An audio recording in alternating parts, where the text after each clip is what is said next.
क्या नदीम ने पारस की गाड़ी में ब्लास्ट करवाया है और क्या जवार वक्त पर पारस को बचा पाएगा? आखिरकार पारस और आफ्ताब की मंगनी हो जाती है। मंगनी के दौरान जवार जब आफ्ताब को पारस के हाथ में अंगूठी पहनाते हुए देखता है तो उसका गुस्सा आसमान को छूने लगता है। वो पारस को अपने सामने किसी और का होता हुआ नहीं देख सकता, लेकिन पारस की हिफाजत की खातिर वो ये सब कुछ बर्दाश्त कर लेता है। बहुत जल्द ये खबर वहाब दुर्रानी तक भी पहुंच जाती है।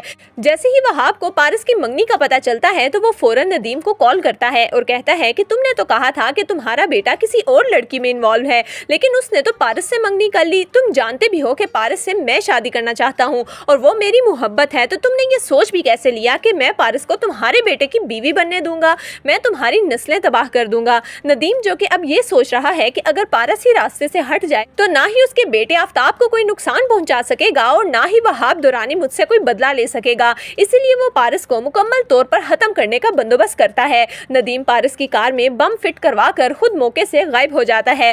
पारस जवार से ना मिलने की वजह से काफी ज्यादा उदास हो चुकी है, इसीलिए वो उसे कॉल करती है और कहती है कि मुझे तो लगता है कि हम दोनों की मंगनी हुई है और ये लोग हमें मिलने ही नहीं दे रहे, लेकिन जवार मुझे तुम्हारी बहुत याद आ रही है, मैं तुम्हें देखना चाहती हूँ, तुमसे मिलना चाहती हूँ। जिस पर जवार कहता है कि पारस, ऐसा नहीं हो सकता, इस वक्त तुम्हारी सेफ्टी सबसे ज्यादा जरूरी है। लेकिन पारस कहाँ जवार के सुनने वाली थी। वो गाड़ी निकालती है और फौरन जवार से मिलने के लिए निकल पड़ती है। जवार को जब इस बात का इल्म होता है कि पारस उससे मिलने आ रही है तो वो फौरन पारस को एक होटल में मिलने के लिए बुलाता है, ताकि अगर उसका कोई पीछा कर रहा हो तो वो पारस को नुकसान ना पहुंचा सके। इसीलिए पारस रास्ते में ही उतर जाती है और कुछ देर के बाद गाड़ी में ब्लास्ट हो जाता है, लेकिन पारस सही सलामत जवार के साथ मौजूद थी। जैसे ही ये खबर बेहजाद साहब को मिलती है तो उन्हें तो हार्ट अटैक आ जाता है। उन्हें इस बात पर यकीन ही नहीं आता कि उनकी बेटी मर सकती है। इतने में आफ्ताब फौरन आगे आकर अपने मामू को संभालता है और कहता है कि मामू, आपको कुछ नहीं होगा, सब बिल्कुल ठीक हो जाएगा। शाहीन भी अपने भाई के पास आकर जोर जोर से रोना शुरू कर देती है और कहती है कि भाईजान,